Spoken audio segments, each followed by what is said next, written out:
வணக்கம் நண்பர்களே, நீங்கள் என்ன பார்த்துக்கிட்டு இருக்கீங்கன்னா, நம்ம ஜியாகிரஃபியில் 10ஆம் வகுப்பில் பாடப்புத்தகத்தில் என்ன கொடுத்துருக்காங்க, 10ஆம் வகுப்பு பாடப்புத்தகத்தில் என்ன கொடுத்துருக்காங்க, அதான் நம்ம வரி வரியாக படிச்சுக்கிட்டு இருக்கோம். ஃபஸ்ட்டு ஒரு பாடத்தை நம்ம பிரித்து படித்தோம்னா இதற்கு அடுத்து படிக்கிறது ரொம்பவே ஈஸியாக இருக்கும். 10ஆம் வகுப்பில் இருக்கக்கூடியதில் முதல் 7 பாடம் ரொம்பவே முக்கியமானது. சரிங்களா? 10ஆம் வகுப்பில் இருக்கக்கூடிய இந்த புவியியல் பாடப்பகுதியில் முதல் 7 பிரிவுகள்னு சொல்லுவாங்க. ஃபஸ்ட்டு 7 லெசன் வந்து பார்த்திங்கன்னா ரொம்பவே முக்கியமானது. இன்க்ளூடிங் தமிழ்நாடு ஜியாகிரஃபியும் அதில் உங்களுக்கு அடங்கிடும். யூனிட் 9ல் இருக்கக்கூடியதும் உங்களுக்கு அதில் அடங்கிடும். நம்ம லைன் பை லைனாக பார்த்துக்கிட்டு இருக்கோம். அதில் நம்ம இன்றைக்கி பார்க்கக்கூடியது என்னென்னா, மேற்கு தொடர்ச்சி மலைகள்னு சொல்லக்கூடியது பார்க்குறோம். அடுத்து கிழக்கு தொடர்ச்சி மலைகள்னு சொல்லக்கூடியது பார்க்குறோம். இது ரிலேட்டடாக கேள்விகள் இதற்கு முன்னாடி கேட்டிருக்காங்களாம், ஏகப்பட்ட டைம் எக்ஸாமில் கேட்டிருக்காங்க. இதில் மேற்கு தொடர்ச்சி மலைகள் பற்றி நம்ம ஃபஸ்ட்டு பார்ப்போம். இல்லை, இம்மலைகள் தீபகற்ப பீடபூமியின் மேற்கு விளிம்பு பகுதியில் காணப்படுகிறது. இதற்கு முந்தைய வகுப்புலேயே நான் உங்களுக்கு தீபகற்ப பீடபூமினா என்ன, அந்த தீபகற்ப பீடபூமியில் நார்தன் சைடு என்ன இருக்குது, நார்த் வெஸ்ட்டில் என்ன இருக்குது, நார்த் ஈஸ்டில் என்ன இருக்குது, வெஸ்டர்ன் சைடு என்ன இருக்குது, ஈஸ்டர்ன் சைடு என்ன இருக்குன்னு சொல்லி பார்த்தோம். அதில் என்ன கொடுத்துருக்காங்க, ஃபஸ்ட்டு தீபகற்ப பீடபூமியின் மேற்கு விளிம்பு பகுதியில் காணப்படுகிறதுன்னு சொல்லிட்டு அதிலே கொடுத்துட்டாங்க. சரிங்களா? ஆல்ரெடி நான் டயக்ராம் போட்டு உங்களுக்கு காமிச்சேன். சரியா? இவை மேற்கு கடற்கரைக்கு இணையாக செல்கிறது. எதற்கு இணையாக செல்லுதான்? மேற்கு கடற்கரைக்கு இணையாக செல்கிறது. இம்மலையின் வடபகுதி சயாத்ரி என்று அழைக்கப்படுகிறது. இம்மலையின் வடபகுதி என்ன சொல்றாங்க, சயாத்ரி என்று அழைக்கப்படுகிறது. இதன் உயரமானது வடக்கிலிருந்து தெற்கு நோக்கி செல்ல அதிகரிக்கிறதாம். இதன் உயரம் வந்து வடக்கிலிருந்து தெற்கு நோக்கி செல்ல அதிகரிக்குது. இல்லை வேற என்னென்ன மலைகள் இருக்கு? முக்கியமா ஆனைமலை, ஏலக்காய் மலை, பழனி மலை ஆகியவை சந்திக்கும் பகுதியில் ஆனைமுடி சிகரம் அமைந்துள்ளது. சரியா? நீங்கள் இதற்கு முந்தைய வீடியோலேயே இதை பார்த்துருப்பீங்க. நான் அதனால தான் நான் மறுபடியும் சொல்கிறேன். ரொம்ப முக்கியமான ஒரு கண்டென்ட், அதனால தான் நான் மறுபடியும் சொல்கிறேன். சரியா? அதுக்கு அடுத்து கிழக்கு தொடர்ச்சி மலைகளை பொறுத்தளவில் மேலங்கிலையும் பாருங்கள், வடகிழக்கு நோக்கி நீண்டு தீபகற்ப பீடபூமியின் கிழக்கு விளிம்பு பகுதியில் அமைந்துள்ளதுன்னு சொல்லியிருக்காங்க. தீபகற்ப பீடபூமியின் கிழக்கு விளிம்பு பகுதியில் அமைந்துள்ளது. ஓகே, இதை வந்து பூர்வாத்திரின்னு சொல்லுவாங்க, அது சகாயத்திரின்னு சொல்கிறாங்க, இதை பூர்வாத்திரின்னு சொல்லுவாங்க. சரியா? அதே மாதிரி இந்த கிழக்கு தொடர்ச்சி மலைகளுக்கும் மேற்கு தொடர்ச்சி மலைகளுக்கும் எல்லைகள் என்னென்ன இருக்குது? கர்நாடகா தமிழ்நாடு எல்லைக்கு பக்கத்தில் நீலகிரி இருக்கக்கூடியது பாருங்கள். இந்த நீலகிரியில் தான் ரெண்டுமே ஜாயின் ஆகுது. நீலகிரியில் தான் பார்த்தீங்கன்னா 2 மலைகளுமே ஜாயின் ஆகுது. இதெல்லாம் நம்ம முந்தைய வகுப்பில் பார்த்தோம். இதனுடைய கண்டினியூஷனாக நம்மளுக்கு அடுத்து என்ன வருது? கடற்கரை சமவெளின்னு சொல்லக்கூடிய டாபிக் வரும். அடுத்து என்ன வரும்? கடற்கரை சமவெளிகள் அப்படின்னு சொல்ல கோஸ்டல் பிளைன்ஸ்ன்னு சொல்லுவாங்க. தமிழ் இங்கிலீஷில் என்ன சொல்லுவாங்க? Coastal plains. நான் நோட் பண்ணுறேன், பார்த்துக்கிறேங்க.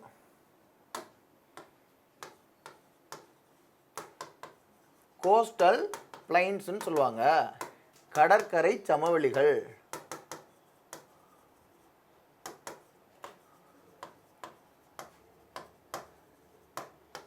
புரிஞ்சுதா? கடற்கரை சமவெளிகள் அதை பார்க்குறோம். சரிங்களா? இந்த கடற்கரை சமவெளிகளை இந்திய தீபகற்ப பீடபூமி குறுகலான வேறுபட்ட அகலத்தையுடைய வடக்கு தெற்காக அமைந்துள்ள கடற்கரைகளால் சூழப்பட்டுள்ளது. வடக்கு நார்த்லேருந்து சவுத் வரைக்கும் இருக்கக்கூடிய கடற்கரைகளால் சூழப்பட்டுள்ளதுன்னு சொல்லியிருக்காங்க. நீங்கள் பார்த்துருப்பீங்க, நம்மளுடைய டயக்ராம்லேயே எடுத்து பாருங்கள். இந்தியன் மேப்பில் பார்த்தீங்கன்னா இந்த கடற்கரை சமவெளி இந்த மாதிரி தான், நார்த்லேருந்து சவுத். புரியுதா? நார்த்லேருந்து சவுத் அந்த மாதிரி தான் போயிட்டுருக்கோம். ஓகே, இக்கடற்கரை சமவெளிகள் ஆறுகள், கடல் அலைகள் ஆகியவற்றின் அரித்தல் மற்றும் படிய வைத்தல் செயல்களால் உருவானவை. இந்த ஆறு ரிவர் போய் கடலில் மிக்ஸ் ஆக போகிறதுக்கு முன்னாடி இந்த ஆறுகளுடைய அரித்தல், அதான் குடிக்கும் அரித்தல், படிய வைத்தல். அந்த மணல்களை வந்து படிய வைக்குது.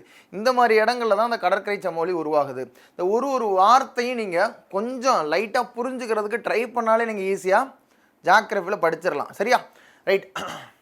இந்திய கடற்கரை சமவெளியை 2 பெரும் பிரிவுகளாக பிரிக்கிறாங்க. எத்தனையாக பிரிக்கிறாங்க? 2ஆக பிரிக்கிறாங்க. ஒன்று மேற்கு கடற்கரை சமவெளி, அடுத்து கிழக்கு கடற்கரை சமவெளின்னு சொல்லி பிரிக்கிறாங்க.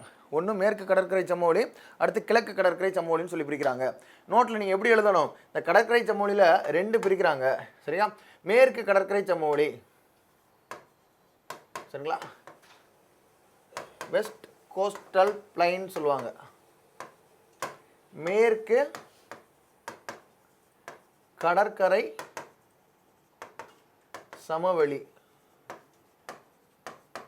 சரியா? அடுத்து செகண்டு ஈஸ்ட் கோஸ்டல் பிளைன்ஸ். நான் இசிபின்னு போட்டிருக்கேன். சரியா? கிழக்கு கடற்கரை சமவெளி. நீங்கள் ஒரு வரிகளாக எழுதி படிச்சிங்கன்னா தான் உங்களுக்கு ரொம்ப ஈஸியாக பதியும். சரியா? மேற்கு கடற்கரை சமவெளியை பொறுத்தளவு ஃபர்ஸ்ட் பார்ப்போம். சரிங்களா, மேற்கு கடற்கரை சமவெளி. இந்த மேற்கு கடற்கரை சமவெளி மேற்கு தொடர்ச்சி மலைக்கும் அரபிக்கடலுக்கும் இடையே அமைந்துள்ளது. எதற்கு ரெண்டு இருக்கான்? மேற்கு தொடர்ச்சி மலைகள் வெஸ்டர்ன் காட்ஸ்னு சொல்லக்கூடியது இருக்கா, அந்த வெஸ்டர்ன் காட்ஸுக்கும் அதே மாதிரி அரேபியன் சி இருக்குல்ல, அரபிக்கடல், அது ரெண்டுக்கும் இடைப்பட்ட பகுதியில் இருக்கக்கூடியது தான் இந்த மேற்கு கடற்கரை சமவெளின்னு சொல்கிறோம். சரியா, ரைட். இது வடக்கில் உள்ள ரேன் ஆஃப் கட்ஸ், அந்த குஜராத்தில் நம்ம பார்த்துருப்போம் ரேன் ஆஃப் கட்ஸ் அப்படின்னு சொல்லுவோம். குகர் மோடி அந்த ஏரியானா படிச்சிருப்பீங்க. இந்த ரேன் ஆஃப் கட்ஸ் அந்த ஏரியாவிலேருந்து தெற்கில் உள்ள கன்னியாகுமரி, நம்மளுடைய சவுத்தில் கன்னியாகுமரி வரைக்கும் இருக்கும்.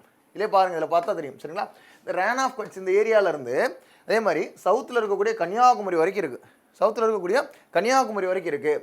இதுதான் இந்த மேற்கு கடற்கரை சமவெளி. சரியா, இந்த 10 கிலோமீட்டர் முதல் 80 கிலோமீட்டர் வரை அகலம் கொண்டதாகும். சில இடத்துல வந்து 10 கிலோமீட்டர் 10 கிலோமீட்டர் தான் குறுகலாக இருக்கும். சில இடத்துல வந்து 80 கிலோமீட்டர் வரைக்கும் அகலமாக இருக்கும். அப்போ 10 கிலோமீட்டர் முதல் 80 கிலோமீட்டர் வரை அகலம் கொண்டதாகவும் இருக்குது இந்த மேற்கு கடற்கரை சமவெளி. சரியா, அடுத்து இதில் என்னென்ன இருக்குது? மணற் கடற்கரை, கடற்கரை மணற் குன்றுகள் இதில் காணப்படுது.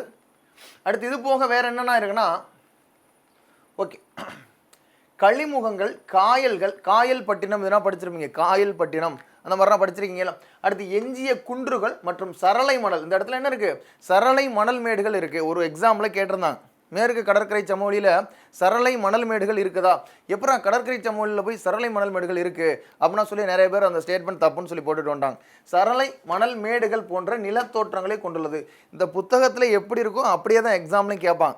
அது தகுந்தாப்புல நீங்கள் ப்ரிப்பேர் பண்ணணும். ரைட். அடுத்து இந்த மேற்கு கடற்கரையின் வடபகுதி கொங்கன் கடற்கரைன்னு சொல்லுவாங்க, கொங்கண கடற்கரைன்னு சொல்லுவாங்க, இல்லாட்டா கொங்கன் கடற்கரைன்னு சொல்லுவாங்க. இதில் நார்த் சைடு இருக்கக்கூடிய ஏரியா. அதே மாதிரி மத்திய பகுதி கனரா கடற்கரை. கனரா அப்படின்னு சொல்லக்கூடியது இந்த கனரா பேங்க்னு சொல்லி ஞாபகம் வச்சுக்கிறாதீங்க. கனரான்னு சொல்லக்கூடியது ஒரு பிளேஸ். சரியா, நம்மளுடைய மெட்ராஸ் பிரசிடென்சியில் 1920 எலெக்ஷன் நடக்கும் பொழுது இந்த கனராவில் சவுத்து பகுதி, தெற்கு கனரா பகுதி பார்த்தீங்கன்னா நம்மளுடைய மெட்ராஸ் பிரசிடென்சியில் இருக்கக்கூடிய ஒரு பகுதியாக இருந்தது. இது வந்து மத்திய பகுதி. 20 முதல் 100 கிலோமீட்டர் வரை அகலமும் 550 கிலோமீட்டர் நீளமும் கொண்ட இதன் தென்பகுதி மலபார் கடற்கரைன்னு சொல்கிறாங்க. சவுத் ஏரியாவில் மலபார் ஏரியா, கேரளாவில் படிச்சிருப்பீங்களா, மலபார் கடற்கரைன்னு சொல்கிறாங்க. அப்போ மூணாக பிரிக்கிறாங்க. மூணாக எப்படி பிரிக்கிறாங்க? மேலே இருக்கக்கூடியது கொங்கன், மேலே இருக்கக்கூடியது கொங்கன். அடுத்து இந்த இடத்துல மத்தியில் இருக்கக்கூடியது கனரா பகுதின்னு சொல்கிறாங்க. சரிங்களா, இங்கே இருக்கக்கூடியது மலபார், இங்கே இருக்கக்கூடியது மலபார்னு சொல்கிறாங்க. சரியா, ரைட். அடுத்து இதில் என்னென்ன இருக்குது? ஆழமில்லாத பல காயல்கள் இதில் இருக்குது, உப்பங்கழிகள் இருக்குது, டெரிஸ் போன்றவை கடற்கரை பகுதியில் காணப்படுகிறதான். சரிங்களா, என்னென்ன இருக்குது? ஆழமில்லாத பல ஆழமில்லாத பல காயல்கள் இதில் இருக்குது, உப்பங்கழிகள் இருக்குது, டெரிஸ் போன்ற அமைப்புகள் இதில் காணப்படுது. இதனால் நீங்கள் ஒரு லைனாக நீங்கள் எழுதி வச்சுக்கிட்டிங்கன்னா போதும். ஒரு 5 பாயிண்ட், ஒரு 4 பாயிண்ட் இதில் எழுதி வச்சுக்கிட்டிங்கன்னா போதும். அடுத்து இதில் முக்கியமான ஒரு ஏரி இருக்கக்கூடியது வேம்பநாடு ஏரி. முக்கியமான ஏரி என்ன இருக்குது? வேம்பநாடு ஏரி. இதில் என்ன இருக்குது? வேம்பநாடு ஏரி. இந்த புதுசாக படிக்கக்கூடியவங்களுக்கு ரொம்பவே இது பயனுள்ளதாக இருக்கும். சரிங்களா, அதுக்கு முன்னாடி நீங்கள் ஜியோகிராஃபி படிச்சிருந்தீங்கன்னா அதெல்லாம் தெரிஞ்சிருக்கும், ஃபிங்கர் ட்ரிப்பில் வச்சுருப்பீங்க. ஆனால் புதுசாக படிக்கக்கூடியவங்களுக்கு புத்தகத்தில் எப்படி நம்ம ரீட் பண்ணி படிக்க போகிறோம், புத்தகத்துலேருந்து நம்ம எப்படி நோட்ஸ் எடுக்க போகிறோம், அவங்களுக்கு ரொம்பவே பயனுள்ளதாக இருக்கும். சரியா, அடுத்து கிழக்கு கடற்கரை சமவெளின்னு சொல்லக்கூடியது ஈஸ்ட் கோஸ்டல் பிளைன்ஸ்னு சொல்லுவாங்க. ஈஸ்ட் கோஸ்டல் பிளைன்ஸ், கிழக்கு கடற்கரை சமவெளி கிழக்கு தொடர்ச்சி மலைக்கும் வங்காள விரிகுடாருக்கும் இடையே மேற்கு வங்காளம். பாருங்கள், கிழக்கு தொடர்ச்சி மலைகள் இருக்குது, ஈஸ்டர்ன் கோஸ்டல் காட்ஸ் சொல்லுவாங்க. சரிங்களா, ஈஸ்டர்ன் காட்ஸ்னு சொல்லுவாங்க ஒன்று. இது வெஸ்டர்ன் காட்ஸ் சொல்கிறாங்க, இது ஈஸ்டர்ன் காட்ஸ்னு சொல்கிறாங்க. இது என்ன சொல்கிறாங்க? ஈஸ்டர்ன் காட்ஸ்னு சொல்கிறாங்க. அதற்கும் பே ஆஃப் பெங்கால், இது ரெண்டுக்கு நடுவில் இருக்கக்கூடியதான் இந்த கிழக்கு கடற்கரை சமவெளி. ஈசிஆர் ரோடுனா கேள்விப்பட்டிருக்கீங்களா? கிழக்கு கடற்கரை சாலைன்னு சொல்லி சொல்லுவாங்கள்ல, இதே மாதிரி இது கிழக்கு கடற்கரை சமவெளின்னு சொல்கிறாங்க. எது ரெண்டுக்கு நடுவில் இருக்கான்? கிழக்கு தொடர்ச்சி மலைகளுக்கும் வங்காள விரிகுடா இருக்கும். ஆல்ரெடி நம்ம மேற்கு தொடர்ச்சி மலைகள் பார்த்தோம், கிழக்கு தொடர்ச்சி மலைகள் பார்த்தோம். பாருங்கள், அதற்கு அப்படியே பேரலாகவே புத்தகத்தில் கொடுத்துருக்காங்க. சரியா, இது எந்தெந்த இடத்துல இருக்குது? மேற்கு வங்காளத்தை ஸ்டார்ட் ஆகுது. மேற்கு வங்காளம், ஒடிசா, ஆந்திரா, தமிழ்நாடு வரை நீளுது. எங்கேருந்து ஸ்டார்ட் ஆகுது? மேற்கு வங்காளம், வெஸ்ட் பெங்காலிருந்து ஸ்டார்ட் ஆகுது. இங்கேருந்து ஸ்டார்ட் ஆகுது, வெஸ்ட் பெங்காலிருந்து ஒடிசா, ஆந்திரா, அதே மாதிரி பார்த்தீங்கன்னா தமிழ்நாடு. இந்த 4 மாநிலங்களில் இந்த கிழக்கு கடற்கரை சமவெளின்னு சொல்லக்கூடியது இருக்குது. சரியா, இச்சமவெளியானது கிழக்கு நோக்கி பாயும் ஆறுகளால் படிய வைக்கப்பட்ட இந்த ஈஸ்ட் ஃப்ளோயிங் ரிவர்னு சொல்லி அதுக்கு முன்னாடி பார்த்தோம். West flowing river, east flowing ரிவர்னு சொல்லி பார்த்துருப்போம். அதில் கிழக்கு நோக்கி பாயும் ஆறுகளால் படிய வைக்கப்பட்ட வண்டல் படிவுகளால் தான் அது உருவாயிருக்கு. அந்த ஆறு போகுது கடலில் கலக்கிறதுக்கு முன்னாடி அந்த படிவுகள் உருவாகுது, அந்த ஆற்றினால் அரிக்கப்பட்ட படிவுகள் உருவாகுதுல, அதனால தான் இந்த சமவெளிகள் உருவாகுது அப்படின்னு சொல்லியிருக்காங்க. இச்சமவெளி புதிய வண்டல் படிவுகளால் நன்கு வரையறுக்கப்பட்ட கடற்கரையை கொண்டது. இதில் இருக்கக்கூடியது என்ன? புதிய வண்டல் படிவுகள் இருக்குது, புதிய வண்டல் படிவுகள் இருக்குது அப்படின்னு சொல்லி பார்த்துருப்போம். காதர் அப்படின்னு சொல்லி பார்த்தோம், பாங்கர் அப்படின்னா பார்த்துருப்போம், பழைய வண்டல் படிவுகள் அப்படின்னு சொல்லி பார்த்துருப்போம்ல, புதிய வண்டல் படிவுகள் காதர் அப்படின்னா பார்த்துருப்போம். அடுத்து இதில் பிரிக்கிறாங்க. இதில் எப்படி பிரிக்கிறாங்க பாருங்கள். மகாநதிக்கும் கிருஷ்ணா நதிக்கும், மகாநதினா ஒடிசாவில் இருக்கக்கூடியது, ஒடிசாவில் இருக்கக்கூடிய மகாநதிக்கும் கிருஷ்ணாங்கிறது ஆந்திராவில் இருக்கக்கூடியது. இந்த கிருஷ்ணா நதிக்கும் இடைப்பட்ட பகுதி நாதன் சர்க்கார்னு சொல்லுவாங்க, வட சர்க்கார்னு சொல்லக்கூடியது, வட சர்க்கார்னு சொல்லுவாங்க. அதே மாதிரி கிருஷ்ணா மற்றும் காவிரி ஆற்றுக்கும் இடைப்பட்ட பகுதி சோழமண்டல கடற்கரைன்னு சொல்கிறாங்க, கோரமண்டல் கோஸ்ட் அப்படின்னு சொல்லுவாங்க, சோழமண்டல கடற்கரைன்னு சொல்லுவாங்க. சரியா? எப்படி ரெண்டாக பிரிக்கிறாங்க. ஒன்று சரியா, ஒன்று என்ன, மகாநதி இருக்கக்கூடியது, மகாநதிக்கும் அதே மாதிரி இங்கே இருக்கக்கூடிய கிருஷ்ணா நதிக்கும், இது ரெண்டுக்கு இருக்கக்கூடிய பகுதி நாதன் சர்க்கார்னு சொல்லுவாங்க, வட சர்க்கார். சரியா? இங்கேருந்து காவிரி ஆறுக்கு நடுவில் இருக்கக்கூடியது என்ன சொல்கிறாங்க, சோழமண்டல கடற்கரை, சோழமண்டல கடற்கரை, சோழமண்டல கடற்கரைன்னு சொல்லுவாங்க. சரியா? ரைட். அடுத்து மகாநதி டெல்டாவிற்கும் தென்மேற்கு அமைந்துள்ள சிலிக்கா ஏரி இந்தியாவின் மிகப்பெரிய காயல் ஏரி. அப்போ இதிலிருந்தே ஒரு கொஸ்டின்ஸ் எப்படி கேட்பாங்க, இந்தியாவின் மிகப்பெரிய காயல் ஏரி என்னன்னு சொல்லி கேட்பாங்க. இந்தியாவின் மிகப்பெரிய காயல் ஏரி என்னன்னு சொல்லி கேட்பாங்க. அது சிலிக்கா ஏரி, ரொம்ப முக்கியம், மறக்கக்கூடாது. ஆல்ரெடி நான் நிறைய கேள்விகளை இதை எடுத்துகிட்டு வந்திருக்கேன், ஆல்ரெடி நிறைய கேள்விகளை எடுத்துகிட்டு வந்திருக்கேன். அடுத்து கோதாவரி ஆற்றுக்கும் கிருஷ்ணா ஆற்றுக்கும் இடையே கொள்ளேறு அணை அமைந்துள்ளது. கோதாவரி பார்த்தீங்கன்னா நம்மளுடைய தீபகற்ப ஆறுகளிலே மிகப்பெரிய ஆறுன்னு சொல்லுவாங்க. தீபகற்ப ஆறுகளே மிகப்பெரிய ஆறு என்னது, இந்த கோதாவரி ஆறு. இந்த கோதாவரி ஆற்றுக்கும் கிருஷ்ணா ஆற்றுக்கும் இடையே இருக்கக்கூடியது கொள்ளேரி ஏரி இருக்குன்னு சொல்கிறாங்க. கோதாவரி ஆறு இருக்குல்ல, அந்த கோதாவரி ஆறுக்கும் கிருஷ்ணா ஆற்றுக்கும் இடைப்பட்ட பகுதியில் கொள்ளேறு ஆறு அப்படின்னு சொல்கிறாங்க. அதற்கடுத்து இங்கே வர்றாங்க, தமிழ்நாடு மற்றும் ஆந்திர பிரதேச எல்லையில் பழவேற்காடு புலிக்காட் லேக்குன்னு சொல்லுவாங்க. பழவேற்காடு நம்ம தமிழகத்துடைய வடக்கு எல்லையாக இருக்கக்கூடியதாக இருக்கும். அந்த பழவேற்காடு புலிக்காட் லேக்குன்னு சொல்லுவாங்க, அமைந்துள்ளது. இவை கிழக்கு கடற்கரை சமவெளியில் அமைந்துள்ள முக்கியமான ஏரிகளாகும். என்னென்ன ஏரிகள் அமைந்திருக்கு அப்படின்னு சொல்கிறாங்க, கொள்ளேரி ஏரி அமைந்திருக்கு, புலிக்காட் ஏரி அமைந்திருக்கு, அதே மாதிரி கிருஷ்ணா நதி கோதாவரி ஆறுக்கு நடுவில் தான் கொள்ளேரி ஏரி அமைந்திருக்கு. இதுக்கு முன்னாடி சிலிக்கா அப்படின்னு சொல்லக்கூடியது பார்த்தோம். அது ரொம்ப மூணுமே முக்கியம். பாருங்கள், அதில் கொடுத்துருக்காங்க. ஒன்று சிலிக்கா, ஒன்று சிலிக்கா, கொள்ளேறு,